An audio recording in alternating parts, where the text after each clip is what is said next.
जरा देखो वो फलस्तीन के मुसलमानों को भी, फलस्तीन के मुसलमानों का रमजान भी देखो। हमारे इफ्तार तो बड़े बेहतरीन इफ्तार है, हमारे रोजे तो बड़े बेहतरीन रोजे हैं। हम सहर में खाते हैं, इफ्तार में खाते हैं। जरा उनको देखो कि उनके यहाँ एक एक खाने को मोहताज है, उनके बच्चे एक एक पानी के घूंट को मोहताज है। एक बंदा 10 किलो के आटे की थैली पकड़ के अल्लाह को सजदा करता है, अल्लाह आज कई दिनों के बाद तूने मुझे खाने को अता किया है।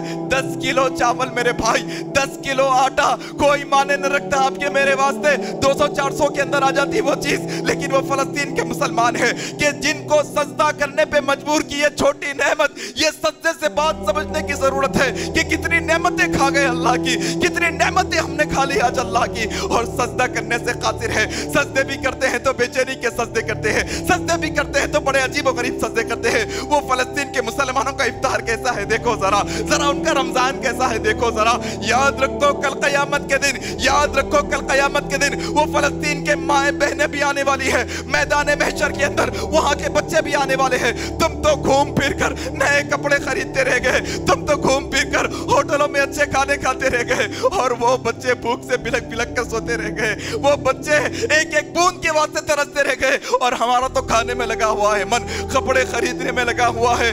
याद रखो कहीं कहीं अगर उनको इस बात का इल्म हो जाए कि हमारे मुसलमान दुनिया में रहने वाले हमारे मुसलमान भाई हमारी इतनी मुश्किल के बावजूद खुद सुकून में है, खुद सुकून में खाते हैं, खुद सुकून में फिरते हैं, खुद सुकून में जो है ना घूमना फिरना इनका लगा हुआ है, कहीं अल्लाह के बारगाह में वो हमारे खिलाफ हाथ ना उठा दे मेरे भाई, कहीं अल्लाह की बारगाह में उनका दिल दुख कर हमारे खिलाफ वो हाथ ना उठा दे मेरे भाई। उससे पहले जरा ये समझो कि तुम अपने ऊपर खर्च कर रहे हो, अपनी औलाद पर, बीवी बच्चों पे खर्च कर रहे हो, बहुत अच्छी बात है। जरा ये भी समझो कि एक मुल्क के एक जो है ना दुनिया के हिस्से में हमारे मुसलमान भाई बहन परेशान है, हमारी कमाई का 1 रुपया भी उन पे खर्च हुआ अभी तक, 1 रुपये की मदद करे उनको आज तक, जो मदद जाती हमारी तरफ से भेजने की कोशिश करे या ये मालूम करने की कोशिश करे, जो भी हो 10 रुपये होंगे, 8 100 रुपये होंगे, 1000 रुपये होंगे, मैं मेरे फलस्तीनी भाइयों की मदद करना चाहता हूँ। कैसे उन तक ये पैसा पहुंचाऊं, कहां से एड जा रही है, कहां से मदद जा रही है,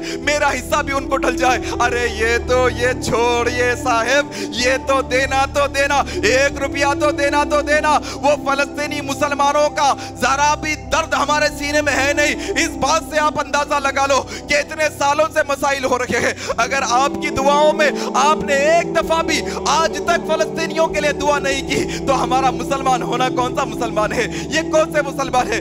एक मुसलमान तो वो थे कि जिस्म के किसी हिस्से में कांटा चुभता सारा जिस्म तड़प उठता था, लेकिन हम कौन से मुसलमान हैं। अगर हमारी दुआओं में कम से कम गिरती पड़ती हालत में अगर मुसलमान होते हुए मुसलमान की हैसियत से कम से कम 2 लफ्ज अल्लाह की बारगाह में, अल्लाह फलस्तीनी मुसलमानों की मदद फरमा दे, अल्लाह गज़ा के मुसलमानों की मदद फरमा दे, अल्लाह काफिरों को नीस्तो नाबूद कर दे, यहूदियों को नीस्तो नाबूद कर दे, अल्लाह गज़ा के मुसलमानों के जो जुल्म करने वाले जालिम है, अल्लाह तू उनसे इंतकाम ले ले, अल्लाह फलस्तीन और गज़ा के मुसलमानों की मदद फरमा। अगर ये दुआ भी नहीं कर सके तो जरा सीने में टटोलो जाके, ईमान सही है नहीं है, इस्लाम सही है नहीं है, सही मुसलमान है नहीं है, जरा थोड़ा टटोलो। मामूली हमारे इलाके के अंदर हमारे आस पड़ोस में किसी का इंतकाल हो जाए तो दर्द हो जाता, हमारे को दर्द हो जाता। अच्छे थे भाई, बहुत अच्छे थे, कल मिले थे, परसों मिले थे, हमदर्दी आती ना, फिर क्यों वहां के मुसलमानों से हमदर्दी नहीं हमारे लिए।